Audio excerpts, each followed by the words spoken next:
2023-yil dekabr oyida kursimga kelgan bu qiz. 1 yil bo'ladi dekabrda. Hali 1 yil bo'lmadi demoqchiman-da. Lekin уже podiumlarda kolleksiyalarni chiqarishga nima deydi, erishdi. Natijalari yaxshi. Va alaykum assalom.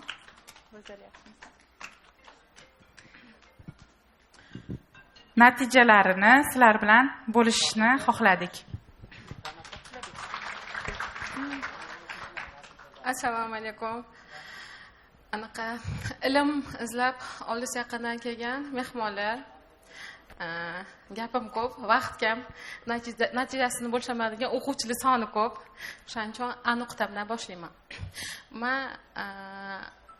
chala bilimimga ishonib, aytib ochganman-da, arendaga joy olib, keyin bitta xodimim bor edi. Andiza bilan ishlamas edim. Keyin kelgan nima tikardim, asosan kelgan zakazlar nima zakaz kelsa tikaverardim-da. Чтобы arendam chiqish kerak, xodimlarimga oylik qilib berishim kerak. Keyin shu holatda 2 yil stabilni ishlab berdim-da. 2 yil chidadim. Keyin na o'zgarish bor, na natija bor, na daromadda o'samman. Ana nostandart figuralarga bichish bilmayman-da, chala bilimni boshida tan oldim-u. Anaqa nostandart figuralar kelib qolsa, anaqa yo zakazim ko'p edi, shuning uchun hozir ola olmayman. Akazda bilmayman, nostandart figura bilan ishlashni bilmayman-da. Andazani вообще 0 bo'lganman. Keyin 2 yil shunaqa ishlab turdim-da, anaqa biznesimni. Keyin menga nafaqat anaqa andaza ishli kerak edi. Menga marketing bilimlari, xodim boshqarish, daromadni oshirish shunaqa bilimlar ham kerak edi.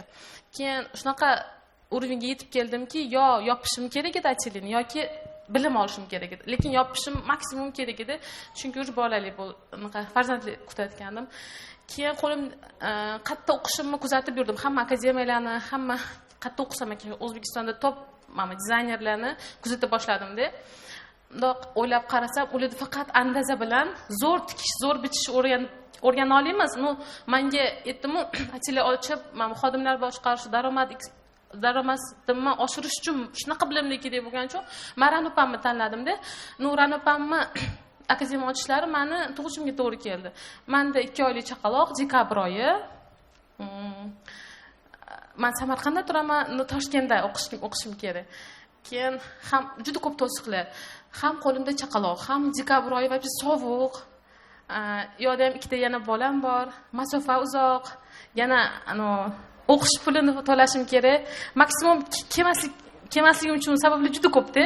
Lekin orqada bo'lgan qiyinchiliklar, ateliye biznesini yurgiza olmaganim, orqadagi niqalar kelishimga yana orzularim, o'zimni shu sohada ketaman degan, asli soha medikman, meni qiziqishim bu sohaga. Ranopamni ishlarini avvaldan kuzatib, akademiya ochishlaridan oldin kuzatib, anchadan beri kuzatib yurardim-da. Qachon akademiya ochar ekanlar, qachon o'quvchi olar ekanlar. Nuranopam akademiya ochishi meni tug'ishimga to'g'ri keldi. Lekin men maksimum kelishim kerak edi. Keyin xo'jamdan pul so'radim. Yo'q dedilar. Chunki pulam mayli, chaqaloq bilan ruxsat berish qiyin-da, ruxsat bermadilar. Mayli oxirgi marta mana shu o'qishim, endi iltimos deb keldim. Keyin kelgandan keyin ikkilanishlar. Hozir bor, hammada mana ikkilanish bormi? Kimda o'qisammikan deganlar qo'l ko'tarsanglar bo'ladimi? O'qisammikan deganlar. Mana biz kelganimizda-chi, mana Ranopam o'quvchilar bo'lgan. Mana bunaqa 3 oyda natija bilan mana pokazlarni ko'rdinglar. 3 oyda mana bunaqa endi mayli ustozim bo'lgani uchun emas, mana top ekspertlarni yoki dizaynerlarni kuzatsanglarchi 3 oyda mana bunaqa natija bilan hech qaysi dizayner olib chiqib qo'ymaganda, zo'r bichish o'rgatar, mayli zo'r tikish o'rgatar, lekin mana bunaqa brend darajasiga yetishimiz uchun faqat tikish bitish bilimi kerak emas edi. Masalan, uyda o'tirgan tikuvchi, hali ateliye ochib biznesga qo'ygan tikuvchi bo'lsa, buni tushunmasligi mumkin, lekin men menga oddiy tikuvchi bo'lishim emas, brend bo'lishim kerak edi. Shuni biznesini o'rganishim kerak edi. Menga shunaqa bilim kerak edi. Shuning uchun Ranopamni tanlaganman.